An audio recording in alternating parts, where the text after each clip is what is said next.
On the night of April 14, 1912, the massive passenger ship Titanic, measuring 270 meters in length, was gliding through the cold waters of the Atlantic Ocean. The crew was aware of the presence of icebergs in the area, yet the ship continued to maintain its speed of 41 kilometers per hour.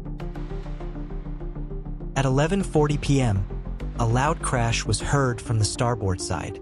The Titanic had collided with an iceberg, tearing a 300-foot gash in the hull, allowing 7 tons of water to flood in every second. The original design included 64 lifeboats, enough for all passengers and crew. However, the owners decided to reduce that number, arguing that fewer lifeboats would make the deck more spacious and offer a better view for the passengers. Additionally, the crew was unaware of the maximum capacity of each lifeboat, resulting in a disorganized and cautious evacuation. This mistake cost the lives of at least 500 people. Those who were not swallowed by the ship ended up in the icy waters. Only 712 people survived the sinking of the unsinkable Titanic. Despite being an iconic disaster, the Titanic tragedy is considered relatively minor compared to other maritime disasters in history. Let's begin with a German cruise ship. The Wilhelm Gustloff was the scene of a historic tragedy near the end of World War II when Soviet forces began advancing westward. As part of Operation Hannibal, a massive evacuation of German civilians and soldiers, hundreds of thousands of refugees fled from Eastern Europe toward Germany. The Wilhelm Gustloff, a 682-foot-long military transport ship, was overcrowded with about 10,000 people on board 6 times its intended capacity. The ship departed from Gdansk, Poland, bound for the city of Kiel in northern Germany on the night of January 30, 1945. Meanwhile, a Soviet submarine was tracking the Wilhelm Gustloff without the crew being aware of its presence. At 9 p.m., the submarine fired 3 torpedoes at the ship. The impact struck the bow and midsection of the Wilhelm Gustloff, causing it to sink rapidly. Survivors of the first strike rushed to the deck, trying to escape the rising water. However, the extreme cold prevented the lifeboats from being launched, as they were frozen due to the icy temperatures. Additionally, the starboard side of the ship flooded quickly, making any rescue from the other side impossible. Within minutes, the Wilhelm Gustloff capsized and sank. The waters of the Baltic Sea were at 39 degrees Fahrenheit, and those who fell into the water quickly lost consciousness due to the intense cold. Only 9 lifeboats were launched, and a few survivors were rescued by nearby vessels. However, there were far too few boats to save the thousands still in the sea. When the rescue operations ended, only 1,200 survivors were counted. The sinking of the Wilhelm Gustloff resulted in the deaths of around 9,000 people, nearly 6 times the number of victims from the Titanic, making it one of the deadliest maritime disasters in history. In the mid-19th century, during the gold rush in the United States, thousands of prospectors headed to the West Coast hoping to strike it rich with precious metals. To transport the extracted gold, large steamships like the SS Central America were used. Measuring 279 feet in length, the ship was a vital part of this transportation network. On September 3, 1857, the SS Central America departed from Colón, Panama, bound for New York, carrying about 9 tons of gold. During one of its 44 voyages over 4 years, the ship was caught in a hurricane while sailing off the east coast of the United States. The storm brought winds of up to 105 miles per hour and massive waves, which destroyed the sails and damaged the ship's hull. On September 11th, the ship's engine failed, leaving it at the mercy of the sea's fury. Captain William Herndon hoisted the American flag upside down, signaling a distress call, but help was slow to arrive. Only 2 ships noticed the signal and were able to rescue 153 people using lifeboats. However, many crew members remained on board in hopes of saving the ship and its valuable cargo.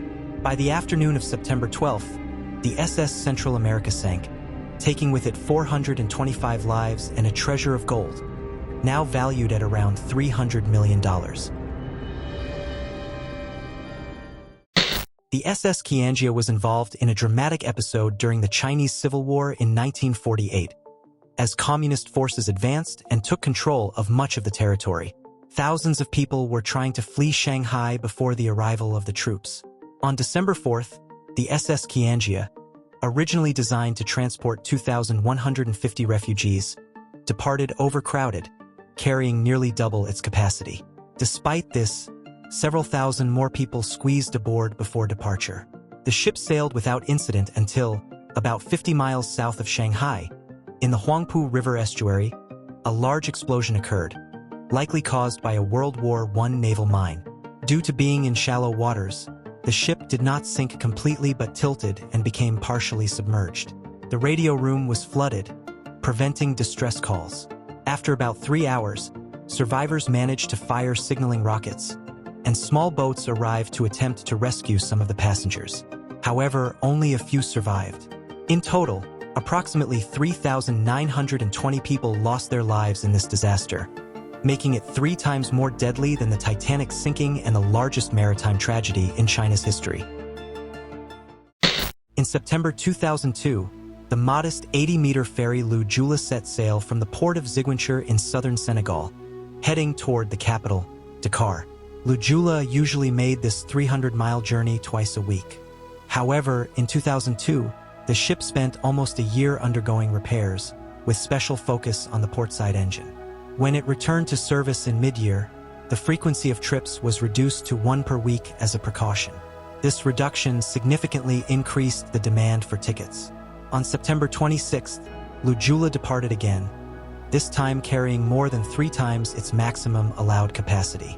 With 1,863 people aboard, far exceeding the 580 available seats, the boat was already showing signs of overloading, tilting slightly as it left the port.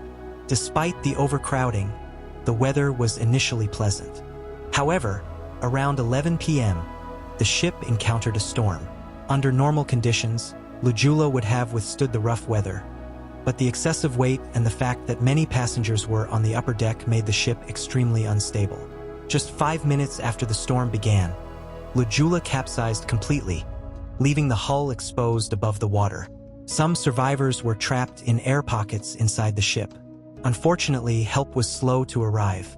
The crew, taken by surprise by the ship's quick capsizing, failed to send an emergency distress signal in time.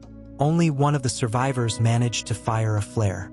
Local fishermen rescued some passengers during the night, but official rescue teams only arrived the next morning, by which time it was too late to save those trapped inside the vessel. After 16 hours, Joola sank completely. Only 64 people survived this disaster, which became the deadliest maritime tragedy in African history. In July 1945, towards the end of World War II, the heavy cruiser USS Indianapolis set out for Leyte Gulf in the Philippines, with 1,195 crew members aboard. The ship was on a crucial mission, but in the midst of its journey, it was struck by a devastating attack. 2 torpedoes fired by a Japanese submarine hit the USS Indianapolis, splitting it in half and causing the ship to sink in just 12 minutes. Around 300 men were trapped inside the ship, while the remaining 900 were thrown into the sea, with not enough lifeboats for everyone. The situation became desperate. The survivors were adrift in the vast, unforgiving Pacific, enduring scorching heat during the day and freezing cold at night. As if that weren't enough, the survivors began to be attacked by sharks, making the situation even more terrifying. The stations that received the distress signals failed to take the necessary action, either due to negligence or because they believed the alerts were false alarms. It wasn't until 5 days later, when a U.S. Navy aircraft spotted the survivors, that rescue teams finally arrived. Of the 1,195 crew members aboard the USS Indianapolis, only 316 survived, making this shipwreck one of the greatest naval disasters in U.S. history. In December 1987, on the island of Leyte in the Philippines, passengers began lining up to board the Doña Paz vessel. The ship, which was 305 feet long, had a capacity for 1,518 passengers, but due to bribes, approximately 4,400 people were allowed to board. On December 20th, at 6:30 a.m., the Doña Paz set off from Leyte, with an expected arrival in Manila the following morning. Despite the overcrowded conditions, the journey was proceeding without major incidents. However, around 10:30 p.m., the Doña Paz collided with an oil tanker carrying flammable products. Although the sea was calm and visibility was good, neither ship was able to avoid the collision. After the impact, the vector caught fire, and the flames quickly spread to the Doña Paz. Many passengers perished in the initial explosion, while survivors were forced to jump into the water, which was covered in burning oil. Only 26 people were rescued, making the Doña Paz disaster one of the deadliest in history, with approximately 4,000 deaths, a number that exceeds the Titanic's by more than 2,800. Captain Francesco Schettino was in charge of the massive cruise ship Costa Concordia in January 2012. Measuring 951 feet in length, the ship was carrying 4,229 excited passengers. However, excitement quickly turned to panic. Schettino decided to sail close to the coast to greet people on land and, apparently, impress his girlfriend who was on board. Unfortunately, the ship collided with a submerged rock, creating a 174-foot-long gash on the right side of the hull. The ship began to take on water and tilt to the right. However, the captain did not immediately alert Italian rescue authorities and took over an hour to begin evacuating the ship. By then, the Costa Concordia was dangerously tilted, and in an act of cowardice, Schettino abandoned ship in a lifeboat, claiming he fell into it by accident. After 6 hours of difficult evacuation, the ship was half submerged, and 32 people lost their lives in the disaster. Schettino was sentenced to 16 years in prison for his actions, while the cruise company paid $91 million in compensation to passengers and crew. We're done here, but by clicking the video on your screen, you'll find content just as good as this one. See you soon.